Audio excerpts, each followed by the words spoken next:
Qu'est-ce qui empêche les montagnes russes de sortir des rails? Les montagnes russes modernes utilisent un système de roues ingénieux pour rester solidement sur les rails. Les roues de roulement, ou roues principales, permettent à la voiture de se déplacer sur le rail, tandis que les roues anti-déraillement, ou roues sous friction, situées sous le rail empêchent la voiture de se soulever. Enfin, les roues de guidage, ou roues latérales, maintiennent la voiture alignée horizontalement, évitant tout déraillement latéral. Ces trois types de roues, brevetés en 1919 par John Miller, garantissent que la voiture reste en contact avec le rail, même à grande vitesse ou lors de virages serrés.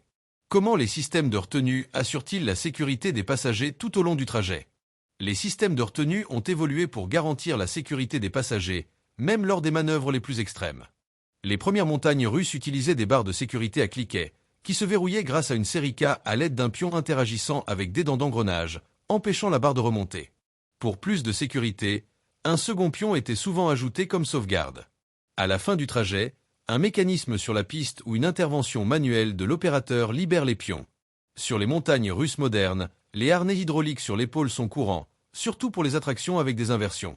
Ces systèmes utilisent la pression de fluide pour verrouiller le harnais à n'importe quelle position, s'adaptant à la morphologie de chaque passager. Une vanne unidirectionnelle empêche le fluide de refluer, maintenant le harnais en place. À la fin du trajet, une vanne libère le fluide, permettant au harnais de remonter. Un piston secondaire est souvent inclus comme mesure de sécurité supplémentaire. Les innovations des montagnes russes à travers le temps. Dans cette vidéo, nous explorons l'évolution des montagnes russes, des glissades en bois recouvertes de glace aux coasters modernes utilisant des aimants pour démarrer. Merci à Brillant pour le sponsoring de cette vidéo. Musique enjouée. Les montagnes russes modernes exploitent une physique astucieuse pour offrir des sensations fortes tout en garantissant une sécurité absolue. Mais cela n'a pas toujours été le cas. L'idée des montagnes russes est née des montagnes russes, des glissades en bois recouvertes de glace où les gens descendaient sur des luges ou des blocs de glace. En France, on a adapté l'idée en utilisant des rouleaux en bois pour faire glisser les luges, ce qui pourrait être à l'origine du terme roller coaster. Ensuite, des roues ont été ajoutées aux luges. L'une des attractions célèbres était la promenade aérienne, où les passagers descendaient dans un chariot à 3 roues. Aux États-Unis, une compagnie de chemin de fer transportant du charbon a découvert que faire descendre des passagers le long d'une pente était amusant. Un entrepreneur, Lamarcus Adna Thompson, a saisi cette opportunité et a construit la Switchback Railway, la première montagne russe conçue spécifiquement pour le divertissement en 1884. Les passagers s'asseyaient sur des bancs roulants, descendant doucement plusieurs collines à une vitesse maximale d'environ 10 km/h. À la fin, les voitures étaient repoussées manuellement pour la prochaine descente. La Switchback Railway n'était que le début. Au cours des 130 années suivantes, de nombreuses innovations ont rendu les montagnes russes plus sûres, plus rapides et plus audacieuses. Concevons notre propre montagne russe. Montagne russe en bois. Musique douce. Commençons par une montagne russe simple, des supports en bois, une piste en bois et une voiture avec 4 roues. Pour protéger le bois, ajoutons un rail en acier. La voiture utilise la gravité et l'élan pour descendre doucement la piste. Pour l'instant, les passagers doivent grimper une tour pour embarquer, comme sur la Switchback Railway. Construisons une seconde piste en sens inverse, formant un circuit ouvert, typique des premières montagnes russes de la fin des années 1800. Mais ramener les voitures au sommet est laborieux. Faisons quelques changements. Transformons cela en un circuit fermé avec une plateforme d'embarquement en bas pour faciliter l'accès. Colline de levage par chaîne. Comment faire monter les voitures au sommet? Une colline de levage permet à la gravité de faire le reste une fois au sommet. La méthode la plus courante est une chaîne à rouleau, placée au centre de la piste et entraînée par un moteur. Sous la voiture, un levier d'entraînement, chain dog, s'accroche à la chaîne, tirant la voiture jusqu'au sommet, où il se désengage pour laisser la gravité agir. Levier anti-recul. Et si la chaîne casse? Pour éviter que la voiture ne redescende en catastrophe, ajoutons des leviers anti-recul. Sur la piste, une rampe à cliquet avec des dents métalliques bloque tout mouvement arrière si la chaîne lâche. Ce cliquetis que vous entendez en montant, ce sont les leviers anti-recul qui vous protègent. Frein à patin. Comment arrêter la voiture? Autrefois, un freineur actionnait un levier à la main. Une autre méthode est le frein à patin, utilisant des patins de friction sur la piste, contrôlés par un opérateur, généralement à la fin du trajet. Vitesse vs sécurité. Les premières montagnes russes étaient conçues pour être douces et pittoresques. Mais pour plus d'intensité, ajoutons une descente plus raide ou même une boucle. Cependant, une boucle mal conçue peut causer des blessures comme le coup du lapin. Les montagnes russes en bois ne sont pas idéales pour cela, nous y reviendrons. Pour l'instant, La gravité et la force centripète maintiennent la voiture sur les rails dans les courbes, mais une vitesse excessive pourrait la faire décoller.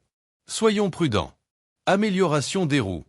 Les montagnes russes modernes offrent des moments d'apesanteur, airtime, où vous avez l'impression de flotter hors de votre siège, sur les grandes descentes ou les collines rapides. Mais une vitesse trop élevée pourrait faire décoller la voiture.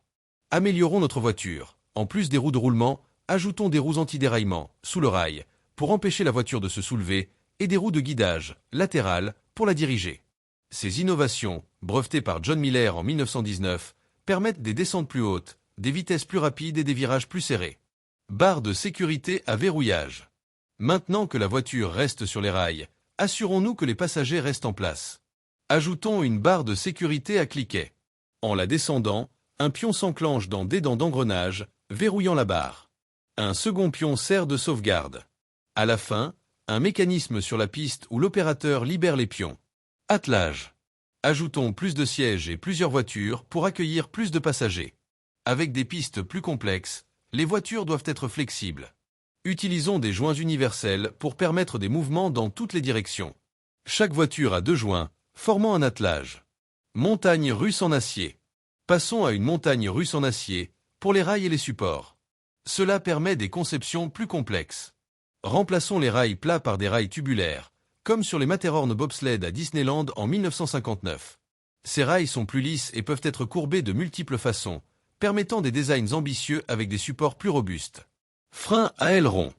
Avec des vitesses plus élevées, remplaçons les freins à patins par des freins à ailerons. Une ailette en acier sous la voiture est pincée par des patins sur la piste, ralentissant le train par friction. Ces freins, contrôlés par ordinateur, sont placés sur des sections droites appelées zones de freinage et restent fermés par défaut pour la sécurité. Boucles. Avec ces innovations, essayons à nouveau les boucles. Une boucle circulaire cause des chocs brutaux, mais avec des rails en acier flexible, nous pouvons créer des boucles en forme de gouttes d'eau, réduisant les forces extrêmes pour une transition plus douce. Cela élimine les risques de coup du lapin et ouvre la voie à des éléments comme les tire-bouchons ou les roulades 0G. Harnais hydrauliques. Pour les inversions, une simple barre ne suffit plus. Ajoutons des harnais sur l'épaule. Bien que des systèmes à cliquet soient possibles, beaucoup utilisent des systèmes hydrauliques. En descendant le harnais, du fluide remplit un cylindre, et une vanne unidirectionnelle le bloque. À la fin, une vanne libère le fluide, permettant au harnais de remonter. Contrairement au cliquet, ce système s'ajuste à chaque passager, et un piston secondaire offre une sécurité supplémentaire. Freins magnétiques. Les freins à ailerons s'usent avec le temps. Passons aux freins magnétiques. Des aimants permanents sous la voiture passent autour d'ailettes non magnétiques, cuivre ou aluminium, sur la piste. Ce mouvement crée des courants de Foucault dans les ailettes, générant des champs magnétiques opposés qui ralentissent la voiture sans contact, comme des aimants qui se repoussent. Ces freins ne s'usent pas, mais ne stoppent pas complètement la voiture, les freins à ailerons finissent le travail. Colline de lancement. Les systèmes magnétiques peuvent aussi accélérer les voitures, remplaçant la colline de levage par une colline de lancement. Des aimants permanents sous la voiture interagissent avec des ailettes sur la piste contenant des bobines de stator. En contrôlant l'électricité, on crée des champs magnétiques qui attirent ou repoussent les aimants, accélérant la voiture grâce à un moteur synchrone linéaire, courant dans les montagnes russes modernes. Montagnes russes inversées. Certaines montagnes russes, dites inversées, circulent sous la piste, les pieds des passagers dans le vide. Le système de roues reste le même, mais l'expérience est unique. Toujours plus haut. Les montagnes russes en acier grimpent de plus en plus haut, classées par hauteur. Hypercoaster, chute de plus de 61 mètres, comme le Magnum XL de Sens, 1989. Gigacoaster, comme le Millennium Force, 2000. Stratacoaster, seuls 2 existaient, dont le célèbre King Daka, fermé fin 2024 et démoli peu après Triste Jour. Hexacoaster, le premier, Falcon Flight, ouvrira en 2025, dépassant légèrement la hauteur de l'arche de Gateway. Continuez à apprendre. Les montagnes russes reposent sur la physique, que ce soit pour rester en sécurité dans une boucle ou comprendre les mystérieux freins magnétiques. Explorez ces concepts de manière intuitive avec Brillant.org. Brillant propose des leçons interactives en maths, sciences, programmation, analyse de données et IA. Cette approche pratique est 6 fois plus efficace que regarder une vidéo. Construisez vos connaissances de zéro, avec des cours constamment mis à jour, comme des modules de maths visuels ou des révisions allant jusqu'au calcul et au-delà. Brillant convient à tous, étudiants ou professionnels souhaitant garder leurs compétences affûtées. Rendez-vous sur brillant.org/Jardowen pour essayer gratuitement pendant 30 jours et bénéficier de 20% de réduction sur l'abonnement premium annuel. Je m'appelle Jared. Merci d'avoir regardé, et à la prochaine. Musique douce et enjouée. Avec des vitesses plus élevées, remplaçons les freins à patins par des freins à ailerons. Une ailette en acier sous la voiture est pincée par des patins sur la piste, ralentissant le train par friction.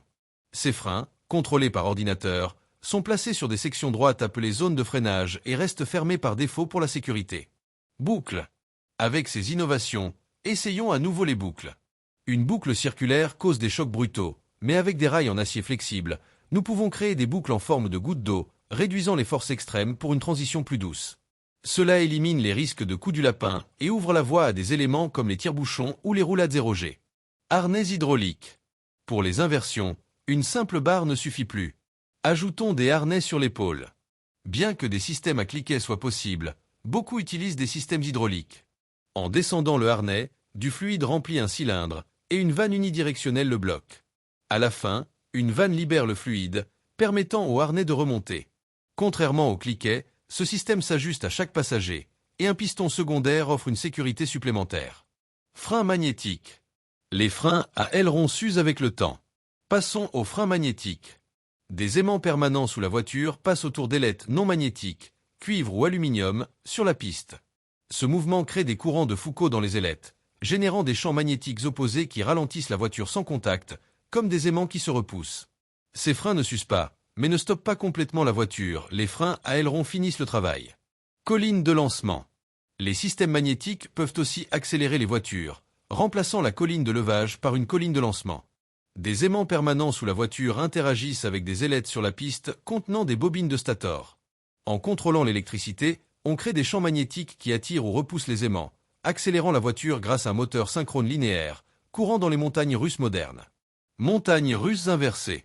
Certaines montagnes russes, dites inversées, circulent sous la piste, les pieds des passagers dans le vide. Le système de roues reste le même, mais l'expérience est unique. Toujours plus haut. Les montagnes russes en acier grimpent de plus en plus haut, classées par hauteur. Hypercoaster, chute de plus de 61 mètres, comme le Magnum XL de Sens, 1989. Gigacoaster, comme le Millennium Force, 2000. Stratacoaster, seuls deux existaient, dont le célèbre King Daka, fermé fin 2024 et démoli peu après Triste Jour. Hexacoaster, le premier, Falcon S-Flight, ouvrira en 2025, dépassant légèrement la hauteur de l'Arche de Gateway. Continuez à apprendre. Les montagnes russes reposent sur la physique, que ce soit pour rester en sécurité dans une boucle ou comprendre les mystérieux freins magnétiques. Explorez ces concepts de manière intuitive avec brillant.org. Brillant propose des leçons interactives en maths, sciences, programmation, analyse de données et IA. Cette approche pratique est 6 fois plus efficace que regarder une vidéo. Construisez vos connaissances de zéro, avec des cours constamment mis à jour, comme des modules de maths visuels ou des révisions allant jusqu'au calcul et au-delà. Brillant convient à tous, étudiants ou professionnels souhaitant garder leurs compétences affûtées. Rendez-vous sur brillant.org/Jardowen pour essayer gratuitement pendant 30 jours et bénéficier de 20% de réduction sur l'abonnement premium annuel. Je m'appelle Jared. Merci d'avoir regardé, et à la prochaine. Musique douce et enjouée.